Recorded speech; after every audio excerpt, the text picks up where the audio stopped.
오늘도 하나님의 은혜가 가득한 주일입니다. 찬양을 통해서 이미 은혜를 많이 받으셨겠지만 또한 하나님의 영혼의 양식인 귀한 말씀을 통해서 또 더할 나위 없는 큰 은혜를 누리시는 귀한 시간 되시기를 바랍니다. 계속 앞서서 말씀드렸던 것을 언급하면 세상 속에서 복음의 능력을 감당해야 될 교회들이 그 역할을 감당하지 못하는 이유가 무엇이라고 말씀드렸습니까? 바로 교회의 본질을 잃어버렸기 때문이라고 말씀을 드렸습니다. 사람들이 왜 사람으로 보이지 않는 걸까요? 세상에서 가장 두려운 것이 여러 가지가 있지만 제가 인생을 살아도 그렇고요, 여러분도 아마 고백을 하게 될 겁니다. 세상에서 가장 무서운 것은 귀신이 아니더라고요. 세상에서 가장 무서운 것은 사람이더라고요. 너무 무섭지 않습니까? 이미 하신 분들은 경험해 보신 분들이죠. 인생의 쓴맛을 경험해 보신 분 같아요. 사람이 정말 무서운 것 같아요. 왜 사람이 무서운 겁니까?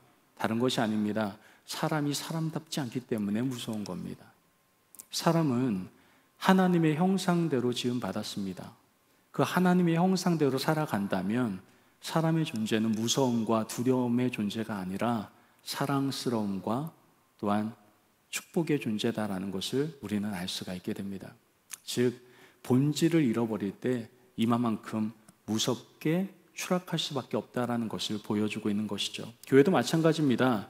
교회가 본질을 잃어버렸기 때문에, 교회가 교회다운 모습을 보이지 못하기 때문에 어두운 세상 가운데 이리 치이고 저리 치이는 존재로 가치가 추락하고 있는 것을 우리는 보게 되는 것이죠.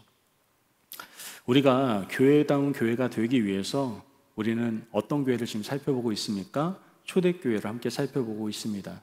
초대교회의 열심을 통해서 과연 교회의 본질은 무엇인가에 대해서 우리는 함께 지금 살펴보고 있는 것이죠. 초대교회 열심을 통해서 볼 수 있었던 교회의 본질은 무엇입니까? 우리 2주 전의 말씀 한번 떠올려 봅시다. 제가 한국을 갔다 온 사이에 제가 텀이 좀 2주간 있었기 때문에 다 까먹으셨을 것 같아서 이 설교를 한 번 더 해도 되겠다라는 생각이 들긴 하지만 그래도 여러분들의 기억력이 좋으니까 한번 생각해 보시고, 첫 번째 뭘까요?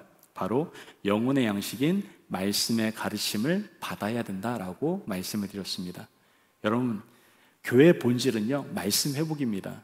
가려서 듣는 것이 아니라 하나님의 생명의 말씀, 진리의 말씀이라고 한다면 온전히 받아들이는 것, 그 말씀의 가르침을 추구하는 것, 이것이 바로 교회의 본질의 회복의 가장 큰 중요한 요소다라는 것이죠.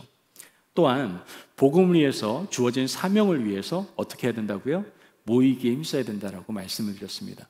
요즘 점점 모이기 힘든 세상을 우리가 살아가고 있는 것 같습니다. 하지만 우린 모이기에 힘써야 돼요. 그래야 내 자신을 돌아볼 수가 있게 되고요, 복음 안에서 참된 삶, 은혜의 삶을 우리가 살아갈 수 있습니다.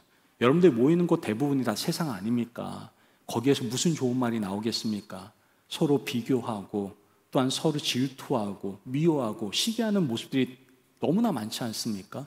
그러나 은혜의 집단인 교회 안에서는 서로 복음을 나눠야 되는 거예요. 복음의 생명을 나눠야 되는 거예요. 그 안에서 진정한 하나님의 사랑이 아름답게 이렇게 피어날 수가 있는 것이죠. 마지막으로 어떻게 해야 된다고 했습니까? 기도에 힘써야 된다고 말씀드렸습니다. 기도는 하나님의 능력과 축복을 받는 통로이기 때문에 우리는 기도를 해야 이것이 바로 교회의 본질을 회복하는 것이다 라고 말씀을 드리는 것이죠. 이처럼 교회의 본질을 회복하기 위해서 노력할 때 주님의 교회가 하나님을 온전히 기쁘시게 해드리는 교회가 될 수 있게 되는 겁니다. 우리 임마누엘 교회가 그런 교회가 될 줄 믿습니다. 아멘. 제가 한국일정관계로 2주 전에 이 말씀을 전했는데요, 그 내용을 계속 이어서 오늘도 초대교회가 보여준 열심을 통해서 과연 교회의 본질이 무엇인가를 오늘도 3가지를 통해서 함께 말씀을 나누며 초대교회가 보여준 본질에 대한 말씀을 마무리하려고 합니다. 자, 초대교회 열심을 통해서 볼 수 있는 교회의 본질, 4번째는 무엇이냐? 같이 한번 볼까요? 넷째는 초대교회는요, 건전한 교제가 있었다라는 겁니다. 무슨 교제가 있었다고요? 건전한 교제가 있었다라는 것이죠. 초대교회는 건전한 교제를 하기 위해서 굉장히 힘썼던 공동체였습니다. 사도행전 2장 42절 말씀을 함께 볼까요? 같이 읽어보겠습니다. 시작. 그들이 사도의 가르침을 받아 서로 교제하고 떡을 떼며 오로지 기도하기를 힘쓰니라. 말씀에 뭐라고 얘기해요? 교제하고. 자, 46절 말씀도 같이 한번 읽어봅시다. 시작. 날마다 마음을 같이하여 성전에 모이기를 힘쓰고 집에 떡을 떼며 기쁨과 순전한 마음으로 음식을 먹고. 아멘. 자, 모이기에도 힘썼다라고 또 성경은 이야기를 합니다. 초대교회의 건전한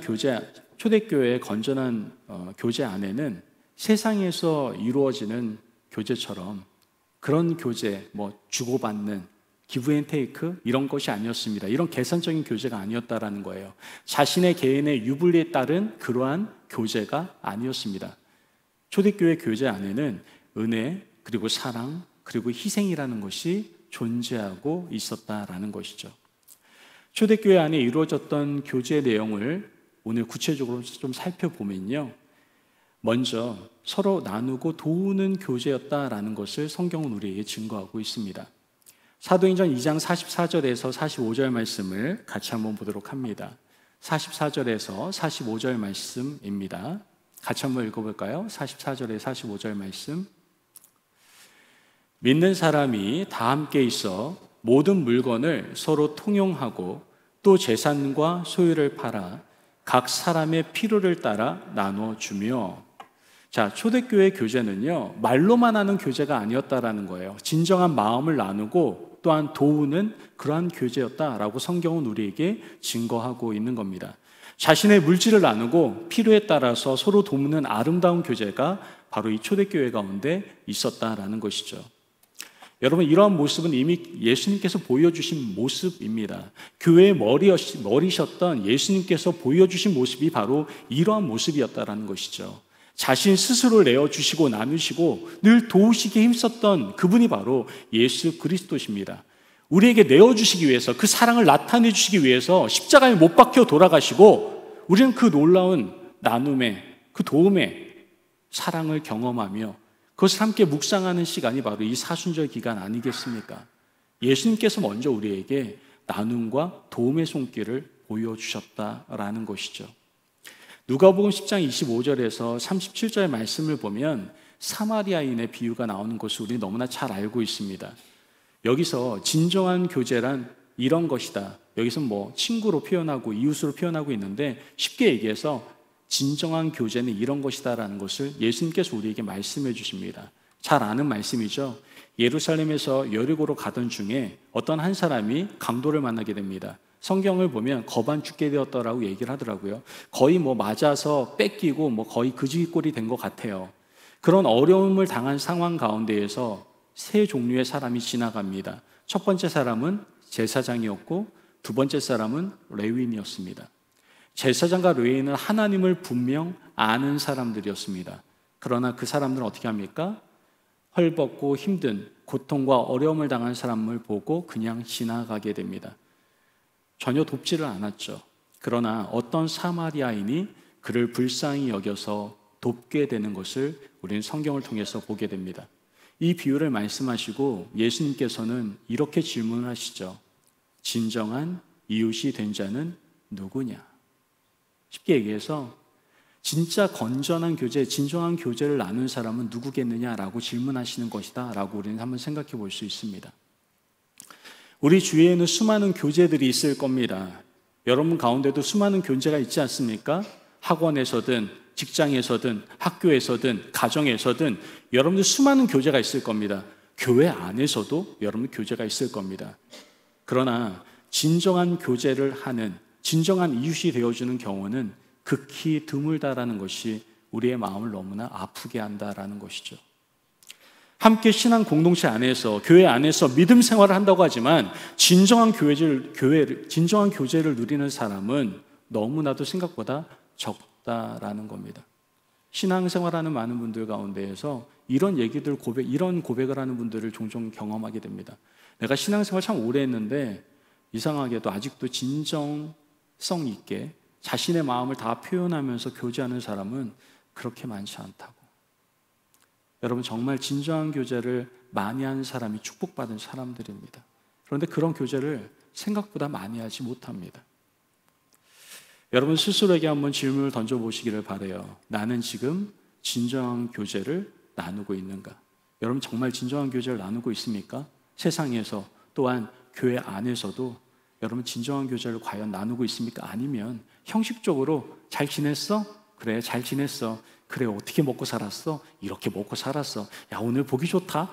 이런 형식적인 교제가 아니라 정말 자신의 고통과 아픔들, 자기 마음에 너무나 힘든 모든 것까지 끄집어내어서 함께 이야기 나눌 수 있는 그 진정한 교제를 나눌 수 있는 사람들이 과연 있는가? 우리 스스로를 돌아보아야 된다는 것이죠. 여러분 이제 교회 안에서 진정한 교제를 가지시기를 바랍니다. 이를 위해서는 서로 형편을 좀 주의 깊게 살펴봐야 돼요. 그냥 겉핥기식으로 하면 안 돼요. 수박도 그 맛을 알려면요 겉으로만 보면 안 돼요. 깨뜨려서 맛을 봐야지 알아요. 그 속까지 들여봐야 됩니다. 여러분 좀 깊게 들여다보세요. 깊게 들여다보시고 정말 그 사람들과 함께 물질을 나누고 서로 돕는 아름다운 교제가 여러분 삶 가운데 가득하시길 주의 이름으로 축복합니다. 아멘. 그런데 사실 이렇게 서로 나누고 도와주는 것, 내 마음과 내 뜻대로 내 열심으로 되는 것은 사실 아닙니다. 오직 모든 것이 다 하나님의 은혜로 된다라는 것이죠. 하나님의 은혜를 구하면서 정말 그 사람을 주의 깊게 바라보며 주님이 가지셨던 긍휼의 마음을 가질 때에 그 사람과 진정성 있는 진실한 교제를 나눌 수가 있게 되는 거예요. 하나님께서는 참 재밌는 게요, 정말 그러한 진정성 있는 교제를 나눌 때에 하나님께서는 그 손길 가운데 복과 은혜를 부어주시겠다라고 말씀하십니다. 누군가에게 에너지를 쏟는다면 그 사람에게 긍휼을 베풀고 또한 긍휼한 마음을 가지고 그에게 물질을 베풀고 또한 돕는다라는 것은 어떻게 보면 내 시간과 에너지가 투자될 수 있는 거 아닙니까? 왠지 손해본다라고 생각할 수 있는데 영적인 법칙은 그게 아니에요. 내가 나눠주고 도와주면요 하나님이 그에 더한 은혜를 부어주신다라는 것이죠. 믿으십니까? 아멘. 고린도후서 9장 8절에서는 그 말씀을 하시는 겁니다.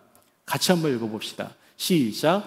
하나님이 능히 모든 은혜를 너희에게 넘치게 하시나니 이는 너희로 모든 일을 항상 모든 것이 넉넉하여 모든 착한 일을 넘치게 하려 하심이라. 아멘. 여러분 하나님께서는 넘치고 넘치게 하세요. 우리가 베풀고 나누고 섬길 때 도와줄 때 우리에게 더욱더 넘치는 하나님의 축복과 은혜를 부어주신다라는 것이죠. 그러므로 초대교회와 같이 서로 나누고 돕는 교제가 저와 여러분 가운데 우리 임마누엘 교회 모든 성도님들 가운데 가득하시길 주님의 이름으로 축복합니다. 아멘. 또한 초대교회의 건전한 교제 가운데에는 뭐가 있었냐? 함께하는 교제가 있었어요. 함께한다라는 것만큼 좋은 단어는 없는 것 같습니다. 그래서 우리가 신앙생활하면서 가장 듣기 좋아하는 말이 뭡니까? 하나님이 나와 함께 하심이라. 임마누엘의 하나님. 너무나 좋지 않습니까? 우리 인생을 살아갈 때 혼자 사는 것 같아도 누군가 함께하고 있다면 그 길을 걸어갈 수 있다고 생각하지 않습니까? 이와 같이 함께한다는 건 굉장히 중요한 것 같습니다. 그런데 이 초대교회 안에는 함께하는 교제가 있었어요. 사도행전 2장 44절 말씀을 같이 한번 보면요, 믿는 사람이 다 함께 있어 모든 물건을 서로 통용하고 이렇게 얘기합니다. 초대교회는요 함께하기 위해서 서로 양보하고 이해해주고 존중해주는 그러한 교제가 있었음을 우리는 알 수가 있게 되는 겁니다. 이러한 모습은 사실 예수 그리스도의 모습이었습니다. 우리를 이해해주고 우리를 존중해주고 우리를 사랑해주셨던 예수님의 모습이 초대교회 가운데 그 공동체의 교제 가운데 고스란히 드러났던 것이죠.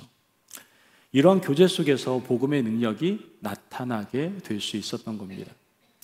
교회 안에 속해 있는 모든 성도님들은 각자 나름대로의 생각과 가치와 기준을 가지고 있습니다. 그죠? 여러분 우리가 다 똑같은 생각합니까? 그렇지 않잖아요. 예배를 드릴 때에도 오늘 목사님 말씀 너무 길어. 목사님 너무 말씀 짧어. 목사님 말씀 너무 어중간해. 각자의 여러 가지 생각과 기준들이 있을 겁니다.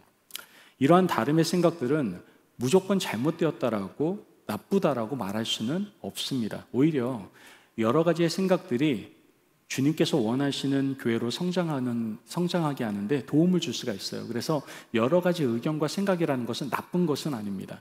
중요한 것은 교회 안에서 어떠한 결정을 할 때에 각자의 의견이 좀 다를지라도 만약 결정되었다면 그 결정에 대해서 어떻게 해야 될까요?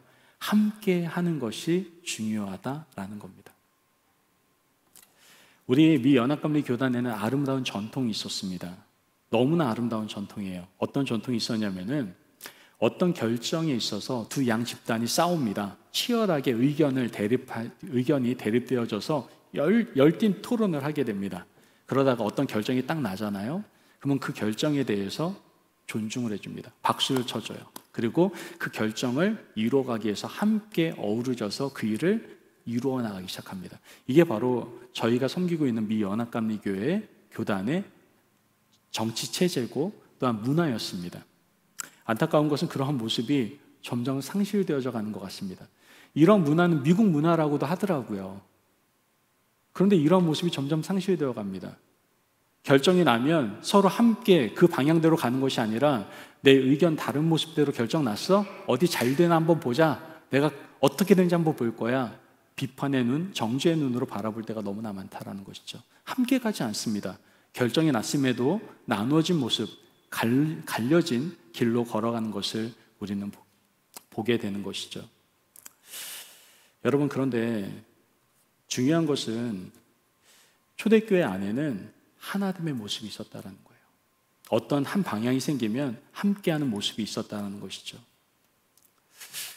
하나님께서는 이와 같이 아름다운 믿음의 교회, 은혜로 함께 뭉쳐진 교회를 통해서 성교의 문을 열어주셨고 날마다 구원받는 사람을 더하게 하셨다라는 것을 성경은 우리에게 증거해주고 있습니다.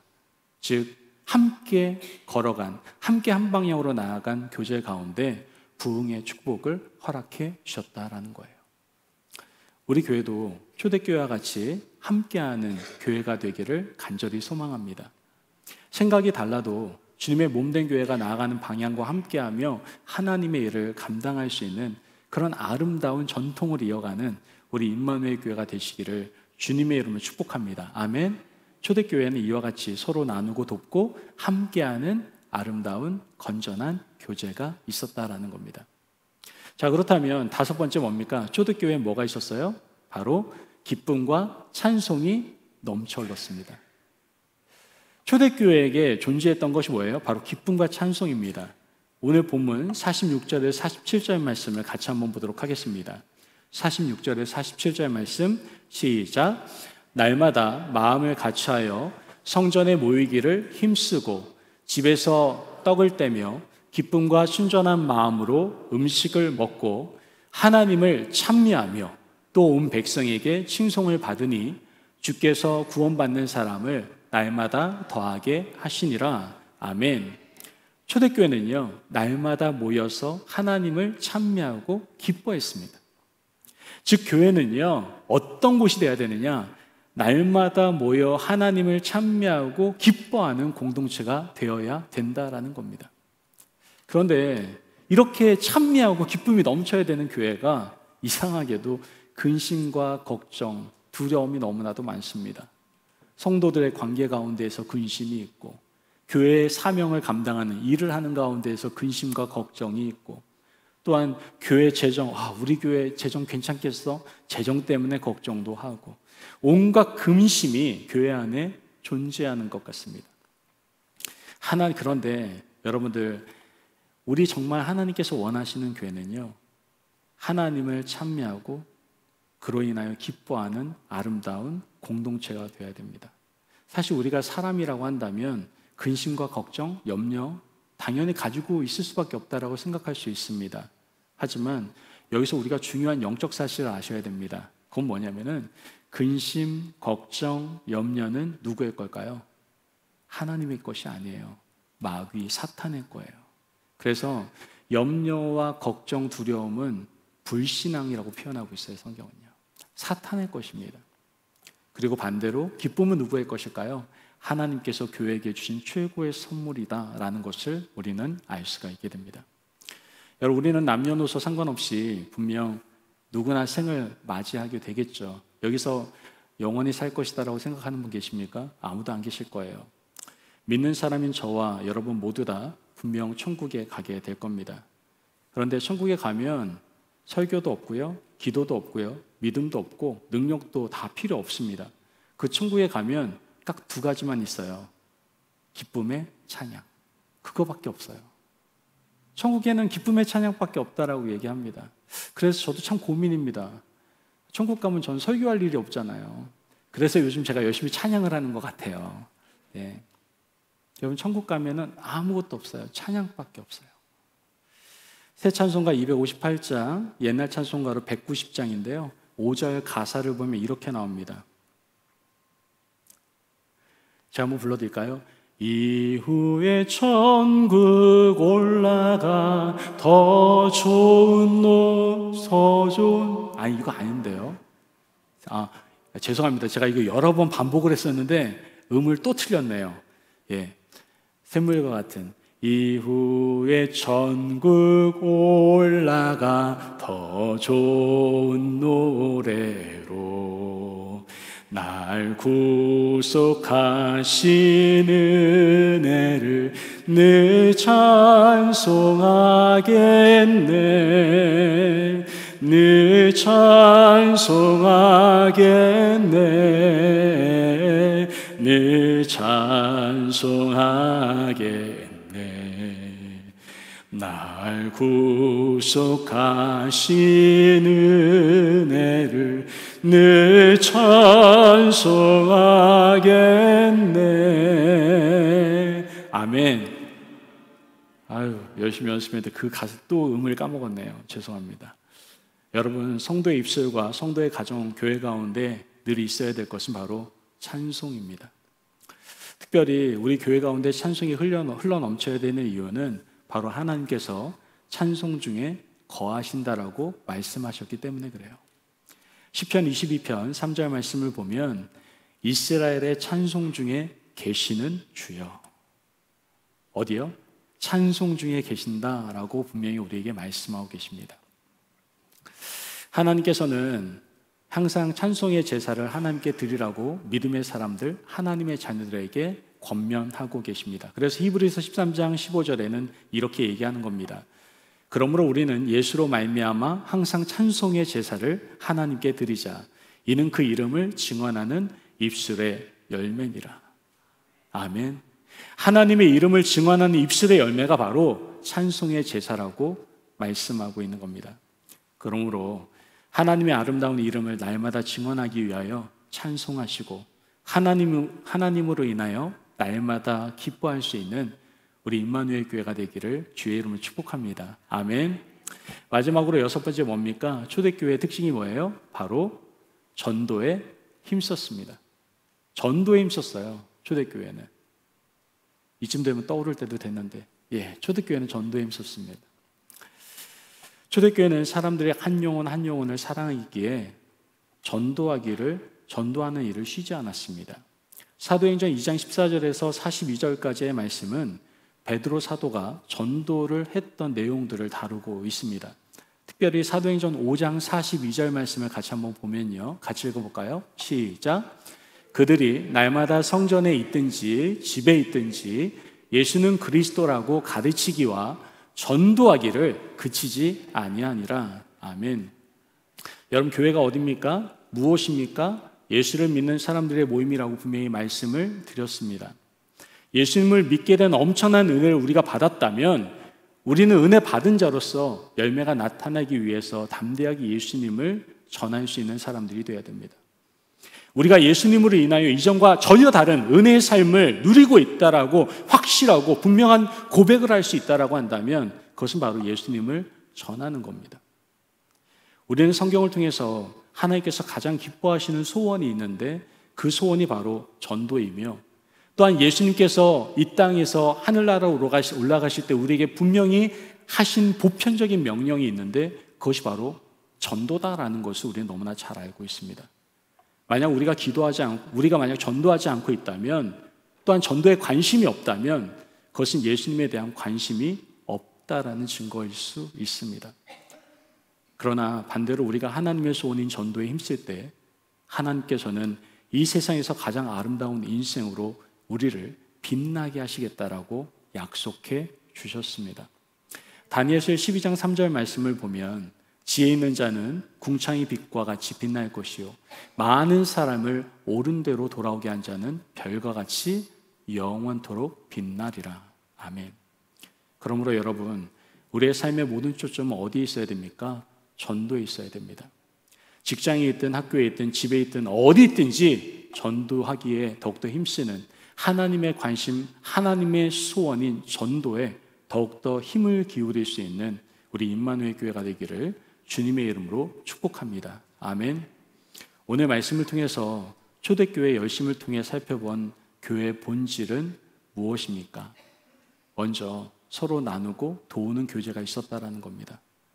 여러분, 우리가 가지고 있는 것은 내 것이 아닙니다. 하나님께서 우리에게 다 위임하신 겁니다. 하나님 나라를 위해서 서로 나누고 도우라고 우리에게 주신 거예요. 제발 움켜쥐지 마세요. 그러면 더 이상 하나님께 주신 것을 잡을 수가 없어요. 나누고 도와줄 때 하나님의 넘치는 더 큰 은혜를 잡을 수가 있게 되는 겁니다. 여러분, 이러한 하나님의 마음을 알고 우린 서로 나누고 도우는 건전한 교제가 가득한 교회가 되어야 됩니다. 또한 기쁨과 찬송이 넘쳐 흘러야 됩니다. 작년부터 저와 우리 교회에게 주셨던 마음 아닙니까? 찬양이 넘치는 예배 은혜가 가득한 교회가 되라고 말씀하신 거 아닙니까? 그러한 찬양의 기쁨이 가득한 교회가 될 수 있도록 함께 힘쓰는 우리 모든 성도님들이 되시기를 바랍니다. 마지막으로 전도에 힘써야 됩니다. 하나님의 간절한 바람과 소망이 바로 영혼에 있기 때문에 그렇습니다. 우리가 하나님을 사랑한다고 말하면서 영혼에 관심이 없다면 단순히 전도에 관심 없는 차원이 아니라 하나님께 관심 없는 삶을 살아가고 있는 겁니다. 이제 교회 본질을 회복합시다. 초대교회가 보여준 것처럼 건전한 교제가 가득한 교회, 서로 나누고 돕고 함께하는 교제, 그런 교제가 가득한 교회, 찬송과 기쁨이 가득한 교회, 전도에 열심 있는 교회, 이러한 교회가 되어서 하나님을 기쁘시게 해드리고 지금 이 시대의 교회로서의 귀한 사명을 감당할 수 있는 우리 교회가 될 수 있게 해달라고 결단할 수 있는 저와 여러분이 되시길 주님의 이름으로 축복합니다. 아멘.